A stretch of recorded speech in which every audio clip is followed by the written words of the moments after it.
बिस्मिल्लाहिर्रहमानिर्रहीम, अस्सलाम वालेकुम। आज जुमा 9 मई है। वफाकी दारुल हुकूमत इस्लामाबाद से मैं हूँ ईसा नकवी। इस वक्त पाकिस्तान और इंडिया के दरमियान कशीदगी उरूज पर है।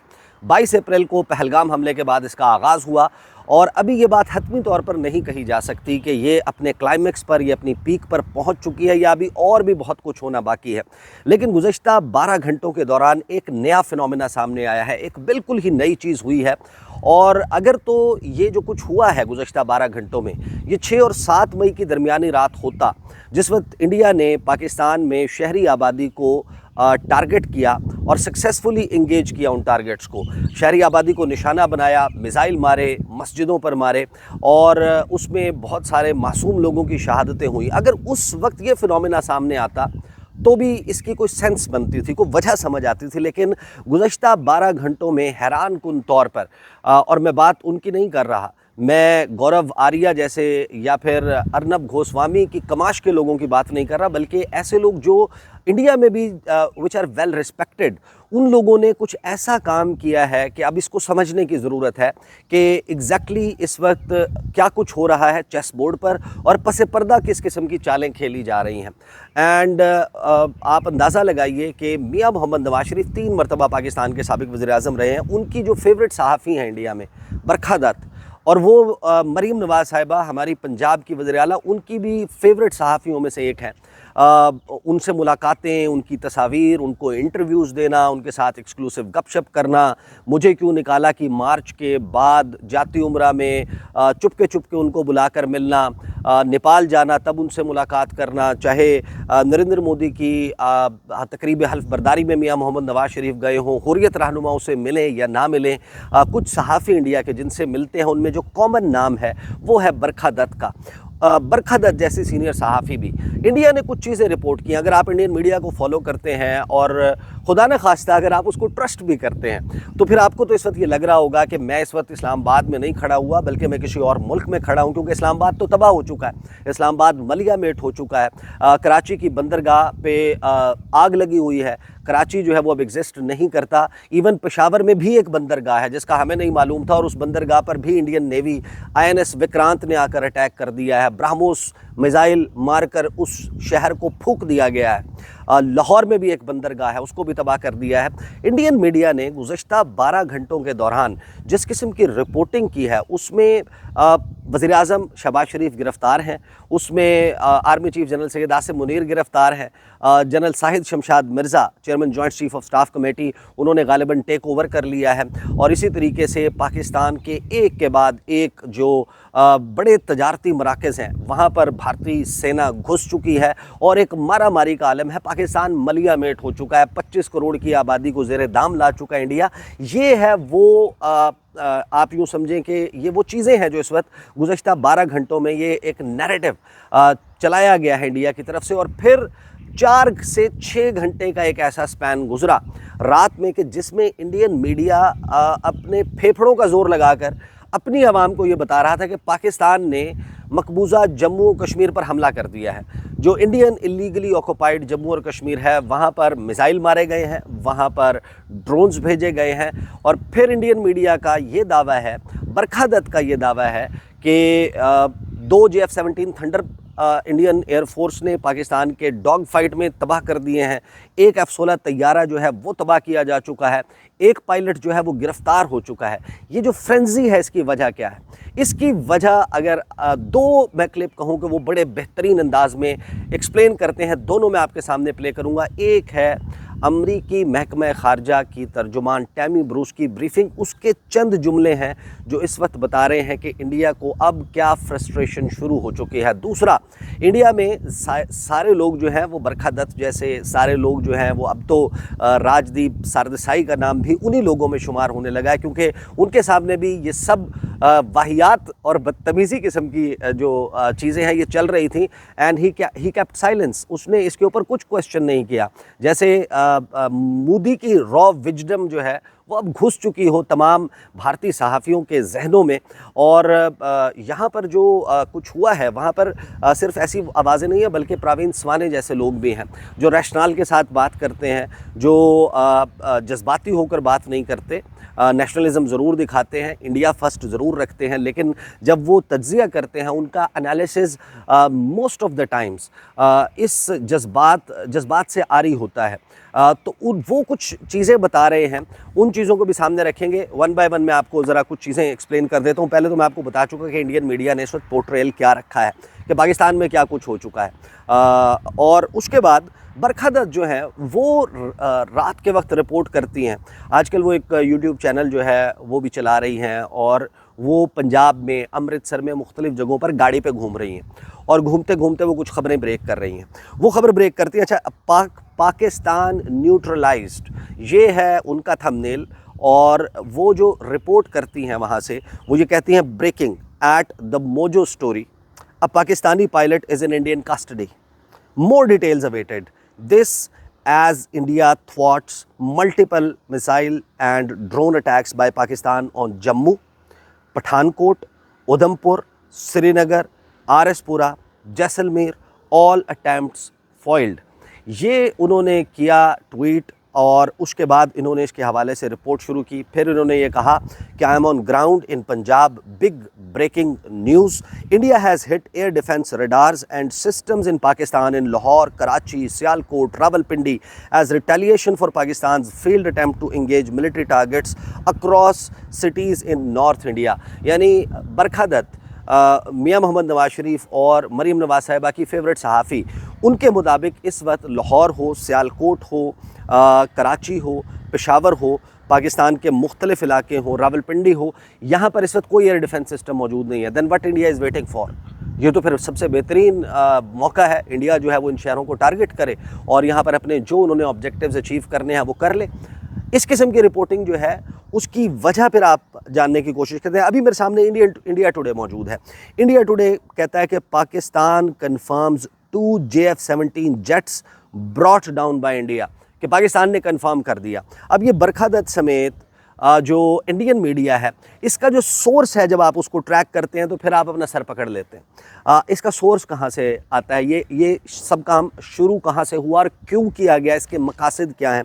पहले ज़रा एक थोड़ा सा जो है वो इसका टेस्ट भी ले लें कि इंडियन मीडिया ने क्या कुछ रिपोर्ट किया। इस सब के बीच में मैं चाहूंगा इसमें प्लीज ऐड करिए क्वेटा, क्योंकि क्वेटा में, क्वेटा का जो इलाका, या एग्जैक्टली क्वेटा का इलाका है, वहां पर बलोच ने हमला कर दिया है।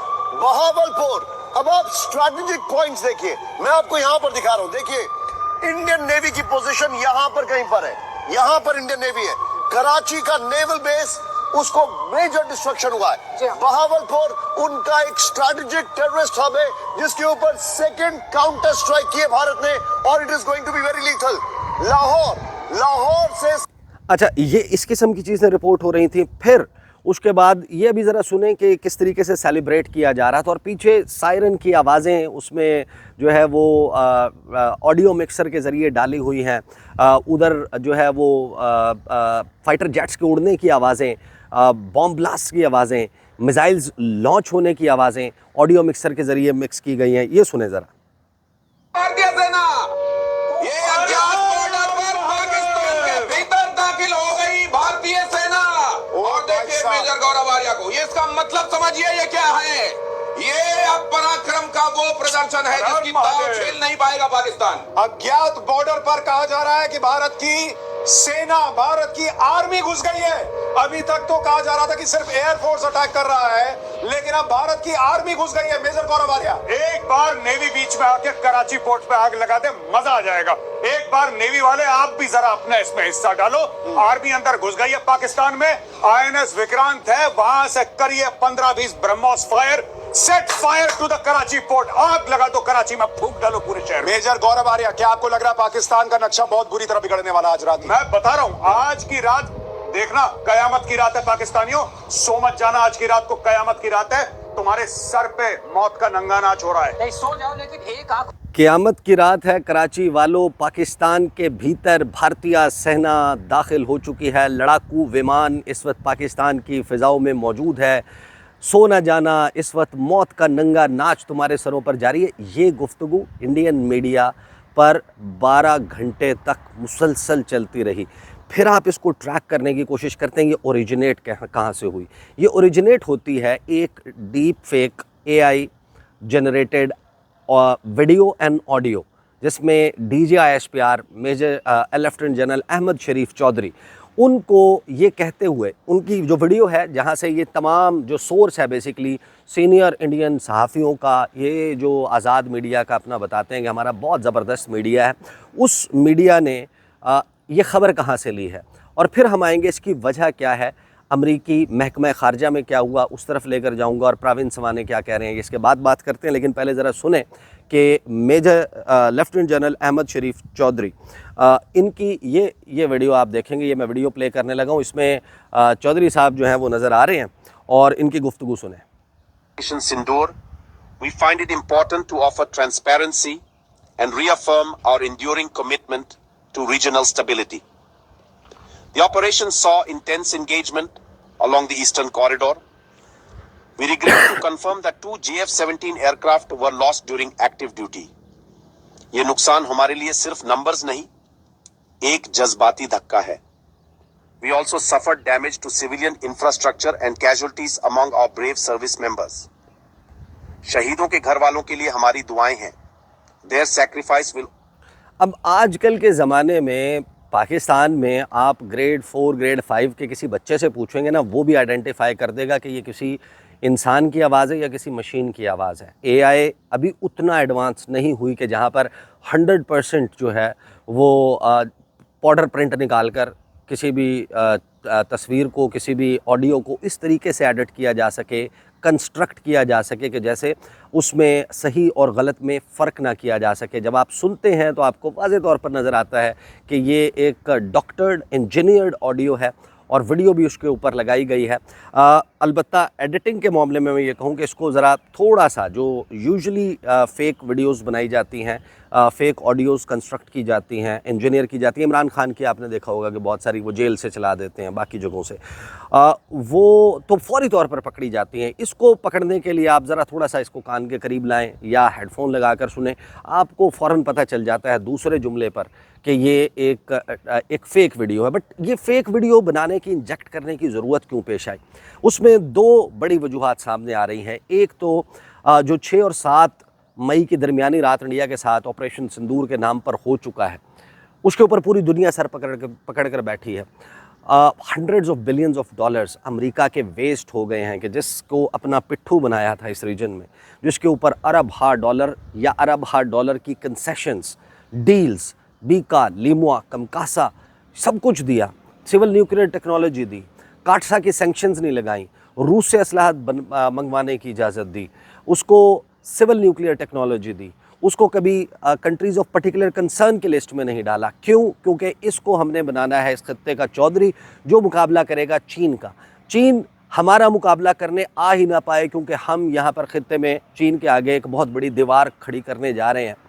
तो ये जो इंडिया जिस तरीके से एक्सपोज हुआ है उससे अब फ्रस्ट्रेशन बढ़ रही है। इंडिया दो चीज़ें मांग रहा है, एक अमेरिका से all out support against Pakistan, और हैरान कुन तौर पर अमेरिकी महकमा ख़ारजा ने मोर और लेस जो बात की है, अगरचे बहुत सारे लोगों को लग रहा होगा कि ज़ाहिर है कि पाकिस्तान के हवाले से या इस सारी सिचुएशन में जब आप उनकी प्रेस रिलीज़ को भी पढ़ते हैं, जब वो वज़ीर मार्को रूबियो का रब्ता होता है वज़ीर आज़म शहबाज शरीफ से, तो उसमें उस तरह की लैंग्वेज नहीं है प्रेस रिलीज़ में US स्टेट डिपार्टमेंट की, जैसा कि इंडिया के साथ है। लेकिन जब तमीम रूस बात करती हैं या इंडिया के हवाले से जो मैसेजिंग की जा रही है वो बड़ी डिस्टर्बिंग है इंडिया के लिए। वो मैं आपको सुनवाता हूँ, लेकिन पहले सुने कि ये हज़ीमत और परेशानी किस बात की है। प्रवीण सवानी जो है वो एक्सपोज करते हैं कि क्या कुछ हुआ है इंडियन मीडिया, और फिर ऑन ग्राउंड सिचुएशन को बुनियाद बनाते हुए उन्होंने कुछ चीज़ें बताई, वो ज़रा सुनिए। Indian Air Force. When I connect the dots, I see that India Today television with Gaurav Samant as the anchor, they do a video in the morning, early morning, where their man on the ground, he says that the Srinagar airport has been closed, the civilian airport, and one jet has crashed. with the parts all scattered in Pampore, which is South Kashmir. And he said that the Indian Air Force personnel have come, Indian Air Force commandos have come, and they have cordoned off the whole area. And then he also said that 3 such similar instances have been reported in Jammu and Kashmir. That means in J&K, a total of at least 3 jets crashed on the night of 6th-7th May. And everywhere the Indian Air Force personnel were there. Similarly, news came in the Indian Express and the Hindu newspaper, which of course Hindu withdrew that news in about 45 minutes, which said that 1 jet had crashed near Bhatinda Air Force Base. 1 person died and 9 were injured. So we are talking now of 4 jet crashes where the Indian Air Force personnel were present. चार तैयारे India के गिरे हैं, ये on the basis of bits and pieces of information जिसको मोदी सरकार ने गोदी मीडिया के ज़रिए दबा दिया, उसकी निशानदही जो है वो हो रही है। तो ये एक तो हजीमत है। दूसरा फिर अब इशू क्या आ रहा है कि पूरी दुनिया को बताया जाए कि जिस तरीके से जो कश्मीर के ऊपर हमले की ख़बरें चलाई गई कि मकबूजा जम्मू कश्मीर पर पाकिस्तान ने हमला कर दिया है, मिसाइल मार रहा है, ड्रोन भेज रहा है, फलां अटैक हो रहा है, इसका पॉसिबली क्या वजह है? कौन सी हमदर्दी किस वजह से समेटने की कोशिश की जा रही थी और उसकी बुनियादी वजह क्या है? और फिर इंडियन मीडिया एक फ्रेंजी में आ गया इस तमाम मामले में कि फिर हमने ये कर दिया, हमने वो कर दिया, और इंडियन मीडिया के ऊपर एक रेस शुरू हो गई। टैमी ब्रूस के जो गुफ्तगू है उस पर जाने से पहले आई होप कि कम से कम इस एपिसोड के बाद मियां मोहम्मद नवाज शरीफ, चाहे उनको बरखदत एज अ जर्नलिस्ट जितनी भी अच्छी लगती हों, वो बेशक नरेंद्र मोदी की जो है वो इस मामले के ऊपर मजम्मत करें या ना करें, मरीम नवाज साहिबा नरेंद्र मोदी और इंडियन जो गवर्नमेंट है उसका और आरएसएस का जो नेक्सस है, वो जिस तरीके से जुनून इस वक्त पाकिस्तान और इस खत्ते के हवाले से उनके सर पर सवार है, एक हेजमोनिक डिज़ाइन है उनका, उसको कॉल आउट ना करें, नाम ना लें, लेकिन कम से कम इन जैसे सहाफ़ियों को इंटरव्यूज़ देना, इनको जाती उम्रा में बुलाना, दावतें करना, ये कम से कम करना छोड़ देंगे। टैमी ब्रूस को सुने, वो इंडियन जर्नलिस्ट की और इंटरनेशनल मीडिया के सवालों का जवाब दे रही हैं, spokes person of the US state department. Infrastructure, is there anything you can say? Does the U.S. have they been provided with any intelligence to back up India's claims here? What I can say here, a few more things, certainly. We continue to urge India and Pakistan to work towards a responsible solution in this, and we've been saying that certainly from the beginning. We also want to say that what matters in this particular instance right now where we're at is that the phone calls happened, that we are remaining engaged with both governments at, again, multiple levels. We, though, will not engage in the nature of discussing what the conversations have been or what we've conveyed. Certainly there's a lot already on the record when it comes to our reaction to what's been happening here. So there's some discussion that Pakistan wants an independent investigation as to what has happened regarding the terrorist attack. And of course, what we say to that is we want the perpetrators to be held accountable and are supportive of any efforts to that end. All right, Sean. यानी very clearly Tammy Bruce जो है उन्होंने ये बात तस्लीम कर ली कि India ने अमेरिका के साथ या दुनिया में किसी और के साथ ऐसा कोई सबूत शेयर नहीं किया कि जिसमें पाकिस्तान के साथ पहलगाम इंसिडेंट को जोड़ा जा सके। जो वहाँ पर हुआ उसके हवाले से पाकिस्तान की हुकूमत का मौक़िफ़ आपके सामने है। हम लोग जब उसके ऊपर बात कर रहे हैं, कहीं पर भी किसी इनोसेंट सिविलियन को, अनआर्म्ड सिविलियन को जो हार्मफुल नहीं है, वो जो आपके लिए ख़तरा नहीं है, वो उसको निशाना बनाना किसी भी तौर पर जस्टिफाइड नहीं है।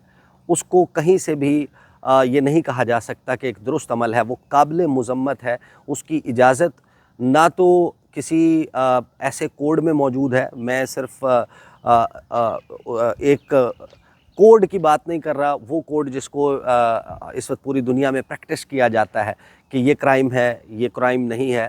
तमाम मज़ाहिब में कोई ऐसा मज़हब नहीं है जो इसकी इजाज़त देता हो कि आप ऐसे जाकर किसी को हार्म पहुंचाएं। तो फिर ये जो वाक़या हुआ जिसमें 25-26 लोग मारे गए, ऑब्वियसली इसके हवाले से भी पोजीशन वाज़ेह है, लेकिन इंडिया इसको पाकिस्तान के साथ लिंक करने में नाकाम रहा है। और अब वो पाकिस्तान के ख़िलाफ़ किसी भी अटैक को जस्टिफाई कैसे करेगा? तो अब पाकिस्तान के ऊपर इल्ज़ाम कि ये सारा कुछ हो रहा है, that has started making sense now कि ऑन ग्राउंड कुछ नहीं हो रहा। बाद में इंडियन मीडिया ने ख़ुद बता दिया कि वहाँ पर मकबूजा जम्मू कश्मीर में ऐसा कुछ नहीं हुआ, पाकिस्तान की तरफ से अटैक नहीं हुआ है अभी तक, क्योंकि ये अनाउंसमेंट सामने आई कि जब हमारी तरफ से अटैक होगा तो उसका वो बड़ा गूंजदार होगा और पूरी दुनिया को पता चलेगा, उसकी आवाज़ भी आएगी, वो आवाज़ भी आपके कानों तक पहुँचेगी। तो ये इस वक्त चल रहा है इंडिया और पाकिस्तान के दरमियान। साइड बाय साइड बहुत सारी डेवलपमेंट्स चल रही हैं। एक तो वो डिटेल्स हैं जो इस वक्त सरहद पर हैं, लाइन ऑफ कंट्रोल पर हैं, बट अदरवाइज़ पाकिस्तान और इंडिया के दरमियान और इंटरनेशनली अब बहुत कुछ होना शुरू हो चुका है। उसके ऊपर गुफ्तगू का सिलसिला जारी रहेगा। अब तक के लिए इतना ही, इजाज़त दीजिए, अल्लाह हाफ़िज़।